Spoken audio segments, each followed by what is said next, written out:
ശിവപ്രസാദം ജ്യോതിഷത്തിലേക്ക് എല്ലാവർക്കും സ്വാഗതം.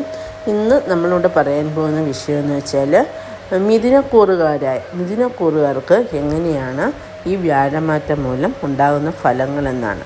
മിഥുനക്കൂറിൽപ്പെട്ട നക്ഷത്രങ്ങളെന്ന് പറയുന്നത് മകയിരത്തിൻ്റെ 2ാം പകുതി ഭാഗം വരുന്ന നക്ഷത്രം, അതുപോലെ തിരുവാതിര, പുണർതത്തിൻ്റെ 1/4 ഭാഗം വരുന്ന നക്ഷത്രം. അപ്പോൾ ഇതൊക്കെയാണ് ഈ മിഥുനക്കൂറ് എന്ന് പറയുന്നത്. ഇത്രയും നക്ഷത്രങ്ങളാണ് മിഥുനക്കൂറിൽ വരുന്നത്.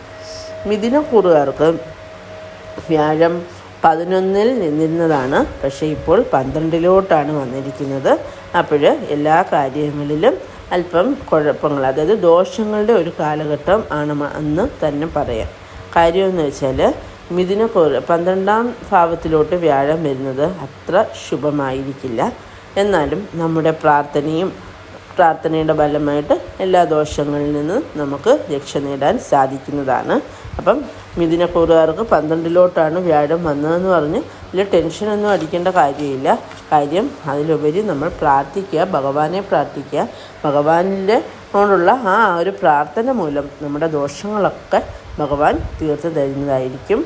ഓം നമോ നാരായണായ മന്ത്രം ഒരിക്കലും മുടക്കരുത്. ഇത് 108 പ്രാവശ്യം എന്നും ജപിച്ചിരിക്കണം, ഉറപ്പായിട്ടും ജപിച്ചിരിക്കണം. ഓം നമോ നാരായണായ എന്ന മന്ത്രം ജപിച്ചിരിക്കണം. അതുപോലെ ഈ കാലഘട്ടത്തിൽ നമുക്ക് അല്പ ദോഷ സമയമാണെന്ന് അറിയാമല്ലോ. മിഥുനക്കൂറുകാർക്ക് ദോഷ സമയമാണെന്ന് നമ്മൾ തന്നെ നമ്മുടെ മനസ്സിനെ ഒന്ന് പറഞ്ഞ് പഠിപ്പിക്കുക.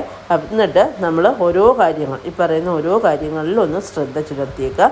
അതായത് ആർക്കെങ്കിലുമൊക്കെ പൈസ കടം കൊടുക്കുകയോ അല്ലെങ്കിൽ എന്തെങ്കിലുമൊക്കെ ക്യാഷ് ഇടപാടുകളുണ്ടെങ്കിൽ അതൊക്കെ ഒന്ന് ശ്രദ്ധിക്കാൻ നോക്കുക. അതൊക്കെ ചിലപ്പോൾ നമുക്ക് നഷ്ടത്തിൽ വന്ന് ഭവിക്കാൻ സാധ്യത വളരെ കൂടുതലായിരിക്കും. അതുകൊണ്ട് തന്നെ ആ കാര്യങ്ങളിൽ ഒന്ന് പ്രത്യേകം ശ്രദ്ധിക്കുക. അതുപോലെ തന്നെ സംസാരിക്കുമ്പോഴൊക്കെ നമ്മളൊന്ന് ശ്രദ്ധിക്കുക. മറ്റുള്ളവരുമായിട്ട് സംസാരിക്കുമ്പോൾ അല്പം ഒന്ന് ശ്രദ്ധിക്കാൻ നോക്കുക. അതായത് ഒന്നിനും എടുത്തു ചാടാൻ പാടില്ല. ഇപ്പോൾ എടുത്തു ചാടുമ്പോൾ നമ്മൾ അല്പം ഒന്ന് ചിന്തിച്ച ശേഷം മാത്രമേ ഓരോ കാര്യങ്ങളും ചെയ്യാവൂ. അല്ലാതെ എടുത്തു ചാടിയുള്ള ഒരു കാര്യങ്ങളും ചെയ്യാൻ പാടില്ല. അതായത് ഈ സമയത്ത് ബിസിനസ് അതുപോലെയുള്ള ഒരു കാര്യങ്ങളും സ്റ്റാർട്ട് ചെയ്യാൻ പാടില്ല. ഈ 1 ഇയറിലേക്ക് അതിനെപ്പറ്റി ആലോചിക്കേണ്ട ആവശ്യമില്ല. കാര്യം ഈ 1 ഇയർ കഴിഞ്ഞതിന് ശേഷം നമുക്ക് വ്യാഴം അനുകൂല ഭാവത്തിൽ വരും. അപ്പോൾ നമുക്ക് അതിനെപ്പറ്റിയൊക്കെ ആലോചിക്കാം. പക്ഷേ ഈ സമയത്ത് അതായത് ഒന്നിലും പൈസ ഡിപ്പോസിറ്റ് ചെയ്യുന്ന കാര്യത്തിലായാലും ഒക്കെ ഒന്ന് ശ്രദ്ധിക്കണം. അതായത് പൈസ നഷ്ടം വരാനുള്ള സാധ്യത വളരെ കൂടുതലുള്ള ഒരു കാലഘട്ടമാണിത്. അതുപോലെ ആരിലും എന്തെങ്കിലും, ഇപ്പം വീട്ടിൽ ഭാര്യയാണെങ്കിലും ആരാണെങ്കിലും ആരെങ്കിലും പറയുകയാണ് എന്തെങ്കിലും കാര്യത്തിൽ പെട്ടെന്ന് ക്യാഷ് ഇടുക, അല്ലെങ്കിൽ അത് ചെയ്യുക ഇത് ചെയ്യുക എന്നൊക്കെ പറഞ്ഞ് നമ്മളെ പ്രലോഭിപ്പിക്കും. ഒരിക്കലും അതിന് വീഴരുത്. കാര്യം നമ്മുടെ സമയം ബെറ്ററല്ല എന്ന് നമുക്ക് തന്നെ അറിയാം. അതുകൊണ്ട് തന്നെ നമ്മൾ ഒരു കാര്യങ്ങളിലും ചെന്ന് ക്യാഷ് ഇൻവെസ്റ്റ് ചെയ്യാനോ അല്ലെങ്കിൽ ആവശ്യമില്ലാത്ത ഓരോ കാര്യത്തിലും പൈസ ചിലവാക്കാനായിട്ട് പോകരുത്. ക്യാഷ് ഇൻവെസ്റ്റ് ചെയ്തു പോയാൽ അത് ചിലപ്പോൾ നമുക്ക് തിരികെ കിട്ടാതെ വരും. പിന്നെ അത് ഭയങ്കര മനക്ലേശത്തിനൊക്കെ കാരണമാകും. അതൊക്കെ ഭഗവാൻ അനിഷ്ടഭാവത്തിൽ നിൽക്കുന്നത് കൊണ്ടാണ്.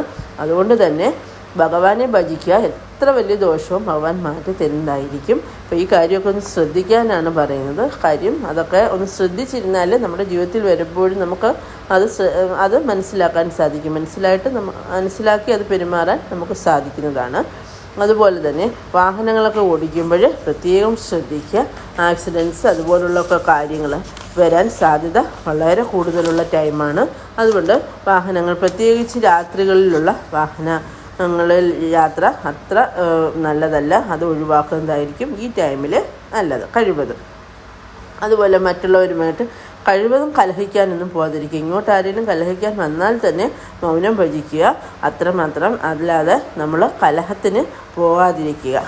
അതുപോലെ തന്നെ ഈ ദോഷങ്ങളിൽ നിന്നൊക്കെ നമുക്ക്, അതുപോലെ ജോലി സ്ഥലത്തുള്ള മറ്റ് നമ്മുടെ സഹപ്രവർത്തകരോടൊക്കെ നല്ല രീതിയിൽ ഇടപെടാനും അവരെ മാനസികമായിട്ടൊന്നും ഒരു ടെൻഷനും കൊടുക്കാതിരിക്കാൻ നമ്മൾ കഴിവതും ശ്രദ്ധിക്കുക. കാര്യം അതൊക്കെ നമുക്ക് അവരുടെ ആ ഒരു എരിച്ചിലൊക്കെ നമുക്ക് ദോഷമായിട്ടായിരിക്കും വരിക. അതുകൊണ്ട് എല്ലായിടത്തും ഹാപ്പിയായിട്ട് നിൽക്കാനും, അതുപോലെ എപ്പോഴും ഓം നമഃശിവായ, ഓം നമോ നാരായണായ മന്ത്രം, ഈ 2 മന്ത്രങ്ങളും നമ്മൾ 108 പ്രാവശ്യം വീതം എന്നും ജപിക്കാൻ നോക്കുക. അതുപോലെ തന്നെ ശ്രീകൃഷ്ണസ്വാമിയെ അങ്ങേറ്റം ഭജിക്കാൻ നോക്കുക. ഒക്കുമെങ്കിൽ വ്യാഴാഴ്ച ദിവസം ഭഗവാന് വ്യാഴാഴ്ചയോ അല്ലെ ബുധനാഴ്ചയോ ഈ 2 ദിവസങ്ങളിലേതും വ്യാഴാഴ്ച ദിവസം പോകുന്നതായിരിക്കും ഏറ്റവും ബെറ്റർ. അപ്പോൾ ആ ദിവസം പോയി ഭഗവാന് മഞ്ഞപ്പെട്ട് സമർപ്പിക്കാം. അതുപോലെ തന്നെ നെയ്വിളക്ക് സമർപ്പിക്കാം. ഭാഗ്യസൂക്ത അർച്ചന നടത്തുന്നതും ഒക്കെ ഉത്തമമായിരിക്കും. നമ്മുടെ ദോഷങ്ങൾ എത്രയും പെട്ടെന്ന് പോയി നമുക്ക് എല്ലാ ഭാഗ്യങ്ങളും വരുന്നതായിരിക്കും. അതുപോലെ ഗണപതി ക്ഷേത്രത്തിൽ മാസത്തിലൊരു ഗണപതി ഹോമം നടത്തുന്നത് ഉത്തമമായിരിക്കും, നമ്മുടെ ഏറ്റവും അടുത്തുള്ള ക്ഷേത്രത്തിൽ. അതുകൊണ്ട് തന്നെ ദോഷങ്ങളൊക്കെ പോയി എല്ലാവർക്കും എല്ലാ നന്മകളും വരട്ടെ എന്ന് ആശംസിക്കുന്നു.